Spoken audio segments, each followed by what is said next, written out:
नमस्कार. मी प्रल्हाद दातार. तुम्ही ऐकता माझं मत. मंडळी, महाराष्ट्र विधानसभेचं हिवाळी अधिवेशनाचं सूप जवळपास वाजलेलं आहे आणि नागपूरचा हा सर्व लवाजामा उद्या 1-2 दिवसात मुंबईकडे निघून जाईल. 10 दिवसाचं हिवाळी अधिवेशन आणि त्याच्यातून जे काही विदर्भाच्या अनुषंगानं प्रश्न होते ते विचारण्याऐवजी इतर विषयावर आरोप प्रत्यारोप, आरक्षण यावरच खऱ्या अर्थानं नागपूरचं अधिवेशन गाजलं.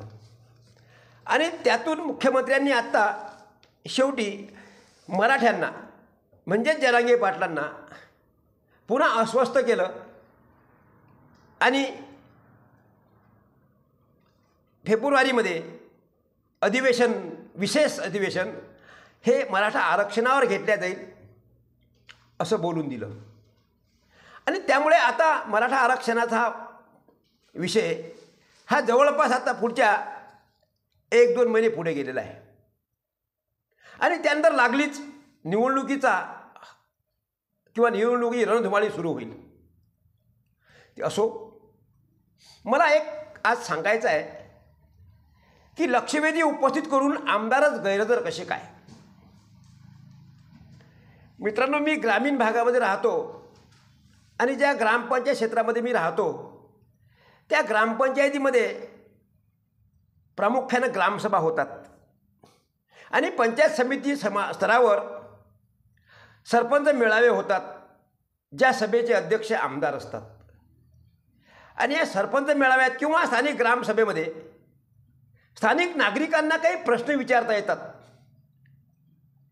मग ते ग्रामपंचायत सरपंचांचं काय चुकलं, कोण्या सदस्याचं काय चुकलं, सचिवाचं काय चुकलं, कुठं कामं होताना काय झालं, भ्रष्टाचार झाला वगैरेच्या अनुषंगानं तक्रारी करण्याचा संपूर्ण अधिकार त्या ग्रामसभेमध्ये सामान्य नागरिकांना असतो.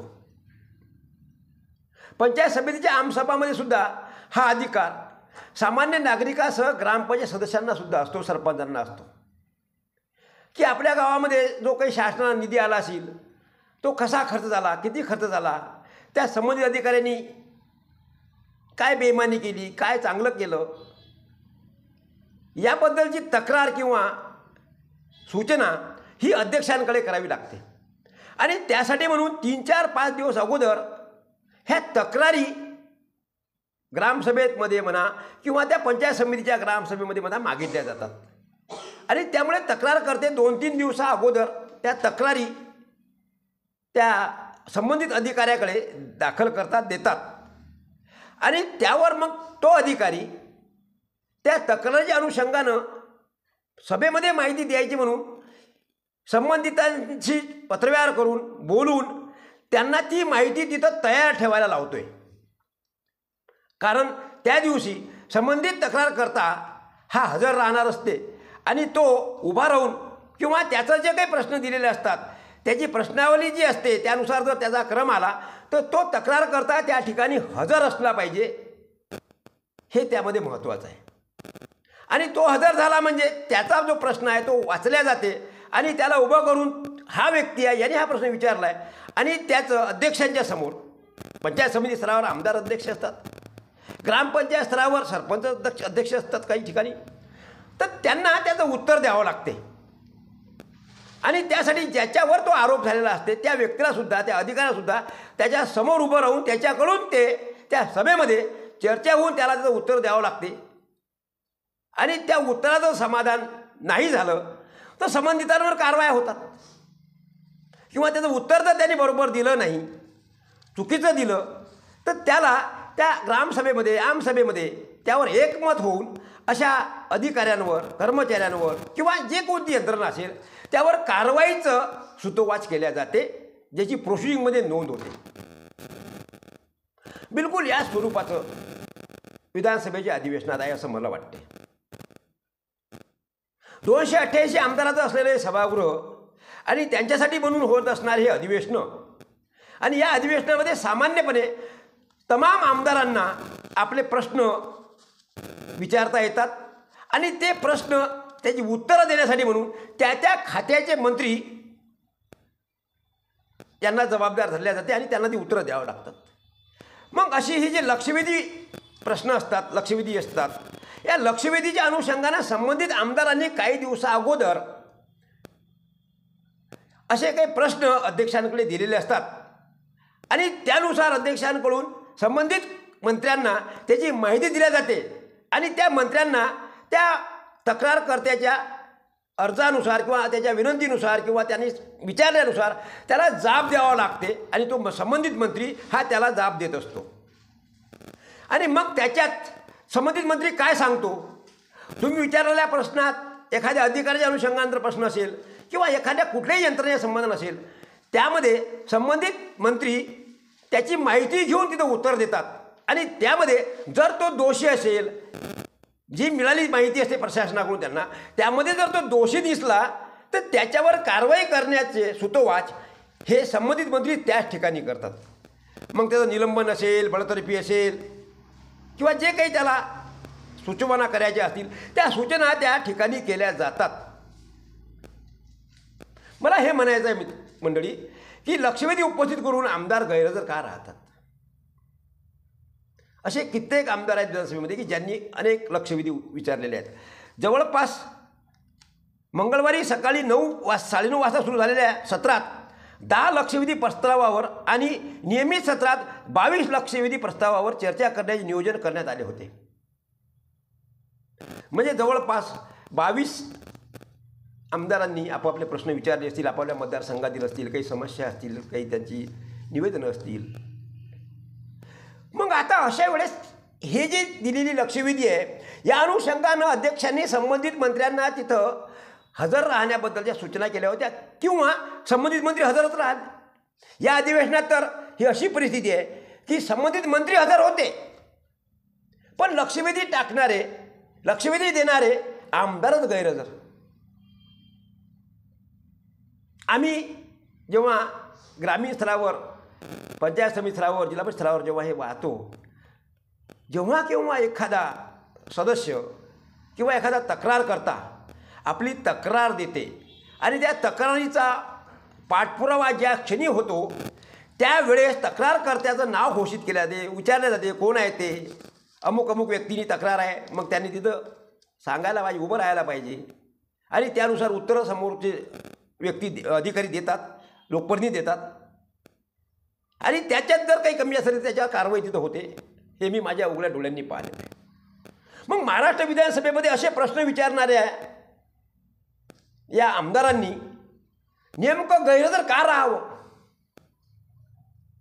मतदारसंघाचं प्रतिनिधित्व करणारे तुम्ही तुमच्या मतदारसंघातील काही समस्याच्या अनुषंगाने काही प्रश्न विचारलेला असेल आणि त्याचं उत्तर देण्यासाठी मंत्री हजर आहेत. विधानसभेचा एवढा मोठा वेळ तुमच्यासाठी दिला जाते, तुमच्या प्रश्नासाठी दिल्या जाते, त्यावेळेस तुम्हीच गैरहजर. मित्रांनो, निश्चित याच्यामध्ये दाल में कुछ काला आहे आणि दाल में कुछ काला असल्याशिवाय हे आमदार गैरहजर राहू शकत नाहीत. पत्रकार म्हणून माझा या आमदारांवर कुठलाही आरोप नाही किंवा त्याच्यावर आरोप करण्या एवढा मी मोठाही नाही. पण लोकमत सारख्या एका वृत्तपत्राने ही जेव्हा बातमी छापली, प्रसिद्ध केली की लक्षवेधी उपस्थित करून आमदारच गैरहजर आणि मंत्री संतापले, साहजिक आहे. मुंबईमध्ये, नागपुरामध्ये सध्या सुरू अधिवेशन आहे आणि सध्या नागपूरचं तापमान एवढं कमी झालेलं आहे की त्यामध्ये अक्षरशः हे गुबगुबीत आसनावर झोपणारी ही जी सगळी मंत्री महोदय हे सुद्धा गारठलेले आहेत. असं असतानाही ते दिवसभर त्या मंत्रालयामध्ये बसतात कारण त्यांना त्यांच्या खात्याच्या अनुषंगाने प्रश्नाचं उत्तर द्यायचं असते. मग ते हजर असताना प्रश्न विचारणारे आमदार सभागृहाच्या बाहेर जातात का, कशासाठी. अधिवेशनाची तयारी करताना, प्रश्न विचारताना संबंधित आमदारांनी तिथं हजर राहणं हे त्यांचं आद्य कर्तव्य आहे. एवढा मोठा प्रश्न आपण टाकलेला आहे, त्यामुळे शासनाचा वेळ गेलेला आहे, त्यासाठी मोठी यंत्रणा राबलेली आहे, सर्व माहिती संकलित झालेली आहे आणि त्याचं उत्तर तुम्हाला तिथं भेटणार असताना तुम्हीच गैरहजर. म्हणजे तुमचा प्रश्न आला किंवा तुमचं नाव आलं त्यावेळेस तुम्ही गैरहजर राहिले म्हणजे तुम्ही विचारलेला प्रश्न तिथं दबून जातो आणि मग त्यासाठी पुढच्या अधिवेशनाची वेळ दिली जाते. माझ्या उत्तम माहितीप्रमाणे आजपर्यंत असे पुढच्या अधिवेशनात विचारले जाणारे किंवा पुढच्या अधिवेशनात ठेवले जाणारे अनेक प्रश्न हे जागीच दबलेले आहेत, ज्याच्यावर कुठे चर्चाही झाली नाही. याचाही खऱ्या अर्थानं सत्तारूढ पक्षांनी विचार करायला पाहिजे की मागच्या अधिवेशनामध्ये किती आमदारांनी लक्षवेधी केली होती, त्यात किती आमदारांना उत्तरं दिल्या गेले, किती आमदार गैरहजर होते, त्यांच्या गैरहजेरीचं कारण काय. त्यांची गैरहजेरी ही त्यांनी त्याच दिवशी नोंदायला पाहिजे की अमुक कारणामुळे मी आज या लक्षवेधीला हजर राहू शकत नाही, तरी माझ्या लक्षवेधीवर चर्चा व्हावी असं त्यांचं लेखी पाहिजे. किंवा त्यांनी त्यांची लक्षवेधी जर राखून ठेवल्या गेली ते गैरहजर असतील, काही अपरिहार्य कारणामुळे ते येऊ शकले नसतील त्या दिवशी किंवा त्या तासात, तर त्यांनी त्यांची पुढच्या अधिवेशनामध्ये ती लक्षवेधी कायम करावी. किंवा विधानसभेच्या संबंधितांनी सुद्धा अध्यक्षांनी सुद्धा ती लक्षवेधी पहिल्यांदा पटलावर घेतली पाहिजे की मागच्या वेळेस तुम्ही गैरहजर होता, तुमच्या अनुषंगानं प्रशासनाकडून माहिती प्राप्त झालेली आहे आणि आता तुमचा प्रश्न आम्ही विचारतोय कारण ती लक्षवेधी तुमची मागची आहे ती बाकी आहे आणि त्यावेळेस सुद्धा उत्तर देता येऊ शकते, पण असं होत नाही. त्यामुळे दाल में कुछ काला आहे. माझे अनेक मित्र आमदार आहेत, विधानसभेमध्ये किंवा आमदार निवासामध्ये जाण्याचा बराच योग आला तेव्हा मी हे सगळं दाल में कुछ काला पाहिलेलं आहे. ते प्रश्न टाकतात का, त्या दिवशी गैरहजर का राहतात, हे मला माझ्या ग्रामपंचायतीपासून लक्षात आलेलं आहे. आमच्या ग्रामपंचायतीमध्ये काही सदस्य असे प्रश्न टाकतात पण त्या दिवशी त्या सभेलाच मुद्दाम गैरहजर राहतात आणि सभेला जर तेच गैरहजर आहेत तर सभाध्यक्ष किंवा सभापती किंवा जे कोणी त्यांना एवढी वेळ नाही, मग ठीक आहे गैरहजर. तुमच्या प्रश्नानं विचारलेल्या प्रश्नाची तुम्हाला जर गरज नसेल, उत्तराची गरज नसेल, ते जाणून घेण्याची आवश्यकता नसेल तर सत्तारूढ पक्षाला तर ते चांगलीच गोष्ट आहे. पण हे सर्व करताना हे आमदार जे लक्षवेधी टाकतात हे खऱ्या अर्थानं अप्रामाणिक काम करतात असं मला वाटते आणि ते त्यांच्या मतदारसंघातल्या मतदारांची प्रतारणा करतात किंवा आपल्या स्वतःच्या पदासाठी सुद्धा स्वतःच्या पदाची प्रतिष्ठेची प्रतारणा करतात. कारण तुमच्यासाठी म्हणून विधानसभेचा किती मोठा काळ वेळ, शासनाची किती मोठी यंत्रणा राबते. तुमचा एक प्रश्न असेल त्या प्रश्नाची सगळी माहिती विधानसभेमध्ये राज्यभरात दाखवण्यासाठी म्हणून केवढी मोठी यंत्रणा राबते, केवढा मोठा खर्च त्यासाठी लागतो. मग ती एखाद्या जिल्हाधिकाऱ्याची असेल, एखाद्या अधीक्षकाची असेल, दारूबंदीच्या अधिकाऱ्याची असेल, भेसळवाल्याची असेल, पोलीस ठाणेदाराची असेल, ज्यावर तुम्ही प्रश्न विचारलेला असते ती माहिती संकलित करून तुम्हाला तिथं संबंधित मंत्री उत्तर द्यायला हजर असताना तुम्ही गैरहजर का. त्यामुळे याच्यात दाल में कुछ काला आहे. मित्रांनो, मी सांगलं पाहिजे किंवा मी सांगतो म्हणूनच तुम्ही सुद्धा तेवढे जाणकार आहात, समजदार आहात. पण असे आमदार आणि असे लोकप्रतिनिधी जर आपल्या संघाला असतील तर ते खरंच लोकशाहीला घातक आहे आणि आपण दिलेल्या मतदानाशी आपल्या मताशी ते प्रतारणा करतायत असं माझं मत आहे. मित्रांनो, मी माझं मत व्यक्त केलं. आवडलं लाईक करा, शेअर करा. आता इथंच थांबतो. धन्यवाद.